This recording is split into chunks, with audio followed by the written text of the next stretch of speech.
군 얘기, 특전사령관, 국방부 압수수색 관련 얘기를 해봤다면 이제 경찰, 치안을 담당하는 경찰 얘기해 보겠습니다. 참 여러 나라 걱정이 많아요. 왜냐하면 지금 행정안전부 장관도 없는 상태고 경찰의 1, 2인자로 불리는 경찰청장과 서울경찰청장이 지금 긴급 체포되는 사상 초유의 일이 있었는데요. 경찰과 관련해서 새롭게 알려진 이 의혹도 있습니다. 언론을 통해서 나온 보고 내용을 보고 제가 서울청장에게 지시를 했던 겁니다. 근데 대충 몇 시쯤에 대통령실로부터 대기하라는 명령을 받으셨죠? 6시에서 6시 반 사이 같습니다. 제가 그날 6시 반에 약속이 있어가지고 나가기 직전에 연락을 받았기 때문에. 약속에 가셨나요? 못 갔습니다. 공관에 가서 저녁을 먹고 마침 다음 날이 이제 대통령께서 주재하시는 마약 관련 회의가 있었습니다. 근데 그 자료를 제가 못 봐서 이제 봐야 되겠다 하고 들어와서 이제 그거 보고. 경찰의 1, 2인자가 지금 긴급 체포됐고 조사 중이다. 서울경찰청장 김봉식, 경찰청장 조지호. 근데 알려지기로는 계엄 선포 3시간 전에 대통령이 이 두 사람을 삼청동 안가로 불러서 계엄 작전 지휘서를 전달했다. 근데 저혁진 변호사, 아까 오늘 아침에 쓰던 대통령 대국민 담화만 보면 대통령은 분명히 김용현 전 국방장관과만 계엄을 논의했다 이런 얘기를 했는데 이걸 저희가 어떻게 받아들일까요? 글쎄요, 저도 그때 이제 담화문 제가 듣지는 못했고요. 그 프린트해가지고 쭉쭉쭉 읽어봤는데 오로지 국방부 장관과만 논의했다 이렇게 말씀을 갖다 하셨었거든요.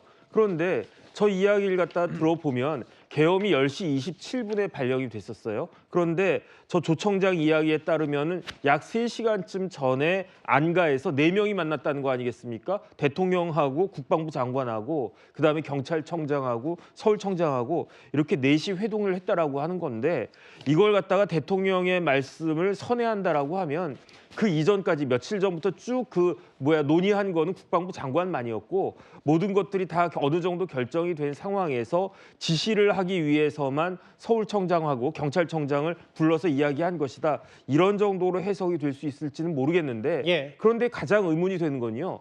왜 조청장은 처음에 계엄 발령되고 그때 문제가 됐을 때 조금 전에 본 것처럼 국회에 나와가지고 마치 아무것도 몰랐었던 것처럼 그렇게 이야기를 했을까?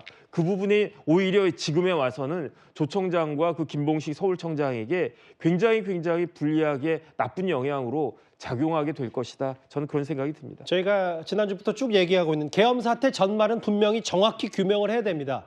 그런데 앞서 만나봤던 치안 공백은 물론이고 군 기밀이 이렇게 숭숭 알려지는 거에 대한 여러 반발과 비판도 나옵니다. 화면을 만나보겠습니다. 한층 높은 3층에 지휘통제, 전투통제실이라는 곳이 있습니다.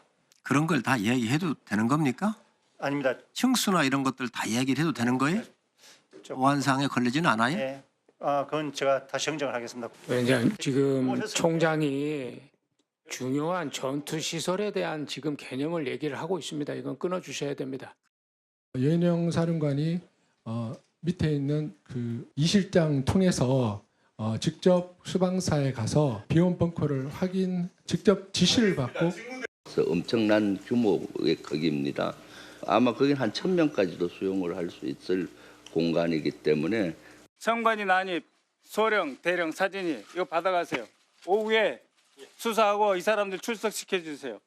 그 정보사시 똥초 소령 계획처장 대령 계획처장은 아주 가까운 거의 참모죠. 저렇게 거의 1, 2급 군사기밀이 이렇게 노출돼도 되는 거냐. 계엄 사태의 진실규명과는 별개로 어떻게 보세요? 사실 진실을 위해서는 할 수 있죠. 근데 그거는 충분히 비공개로도 할 수 있습니다. 우리는 북한과 대적하고 있는 관계 아닙니까? 지금 계엄 사태에 대해서 그리고 국회에서 여러 가지 논의되고 있는 이런 얘기를 북한은 주시하고 있습니다. 그러니까 굉장히 고급스러운 비밀 1급, 2급 그런 내용들을 국민들이 알 뿐만 아니라 북한이 알고 있다는 거죠. 그렇다면 우리가 북한의 어떤 침투나 어떤 대남 공작에 의해서 이런 것들이 역이용될 수 있는 만큼 자제를 해야 된다고 봅니다. 참 이제 군 지휘부와 경찰 지휘부가 지금 거의 사실상 초토화된 상태이기 때문에 그런 군 기강, 군 사기 그리고 치안 문제가 정말 걱정이 많이 됩니다.